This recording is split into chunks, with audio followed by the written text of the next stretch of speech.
Namaste, Acharya ji.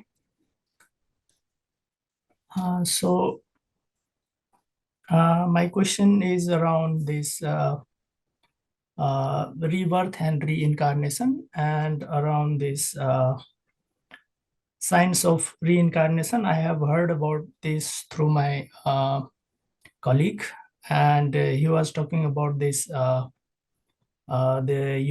University of Virginia, and they have been doing research on this science of reincarnation. So they have found a baby who can remember the past life memories. So can you throw some lights on those? Can you throw some light on this University of Virginia? First thing, where is the research paper? Where is the proof? I can say no. University of Virginia has never done any such research, and no such baby ever existed. How will you refute my claim? Hmm. Facts are to be greatly respected. Rumors are not to be treated as facts.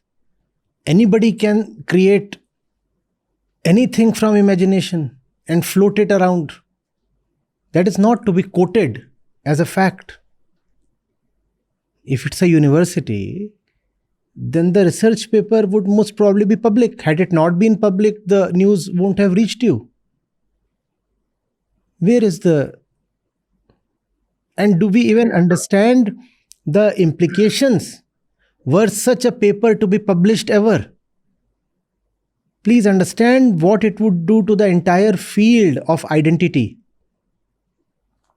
It would have great consequences on every sphere of human activity. Everything would be upturned. Sir, nothing like this has ever been proven. And it conversely tells about the composition and intentions of those who believe in such things. They would very liberally appropriate the name of any high ranking scientific institution just to prove that reincarnation in the lowest sense possible does happen. What does that tell about their own composition? That these people are liars. Had I had any substance in my claim, would I have proceeded to substantiate my claim with lies?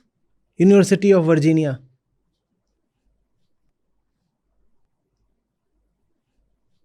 Huh? Yes. There is nothing in it, sir. Nothing. And also, please remember, basics of probability. Probability, as in mathematics. Huh? If you take a billion monkeys,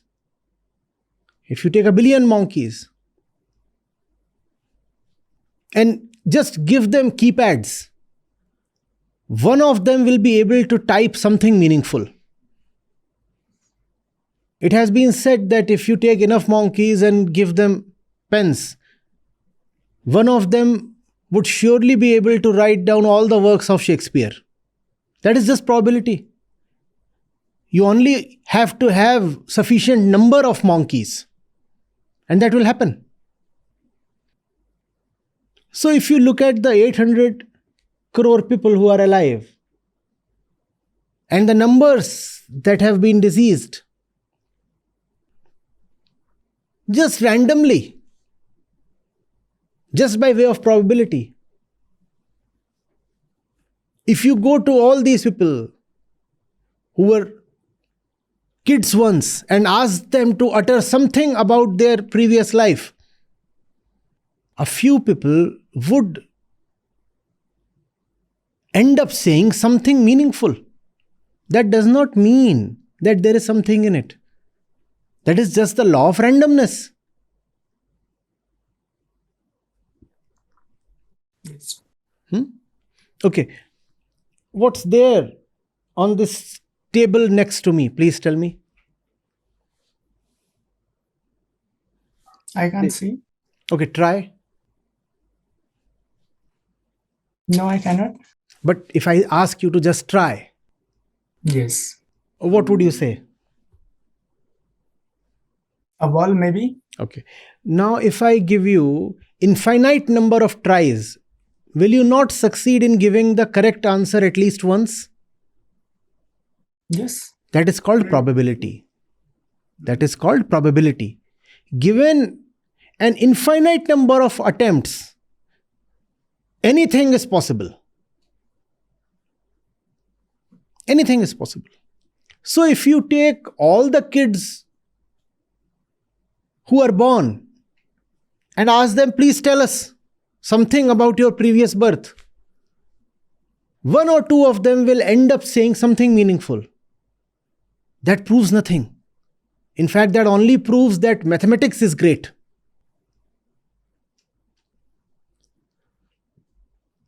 No place of any repute has ever conducted any conclusive research on this reincarnation thing. In fact, the scientific community the world over takes it as something of a joke. It is not even considered a subject fit enough to be taken for a serious study. Yes, studies have been done, but those studies have amounted to nothing. Nothing came out of them. Nobody takes this seriously. You must also reflect on why a lot of people insist on things like personal reincarnation. You must ask, what stake do they have? Why do they so forcefully insist that, yes, if I die, I will be reborn as somebody else? What is it in their psyche that impels them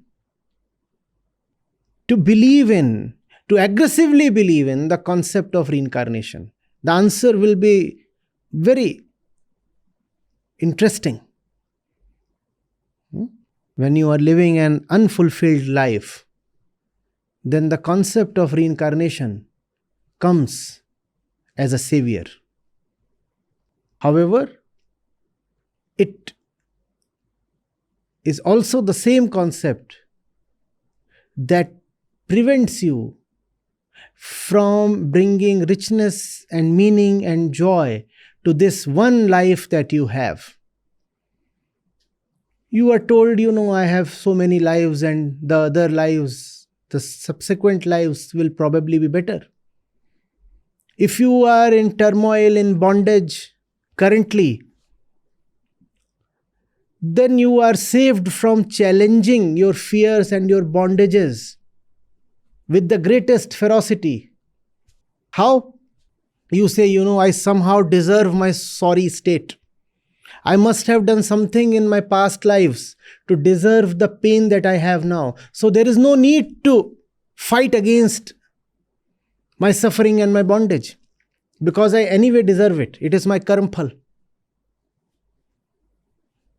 And what annoys me is that both these concepts, which are interrelated, of course, reincarnation and karma, are attributed to the Gita, whereas the Gita very forcefully destroys both these concepts. But fantastic are the ways of Maya. Yes. Thank you, Acharya ji. Welcome.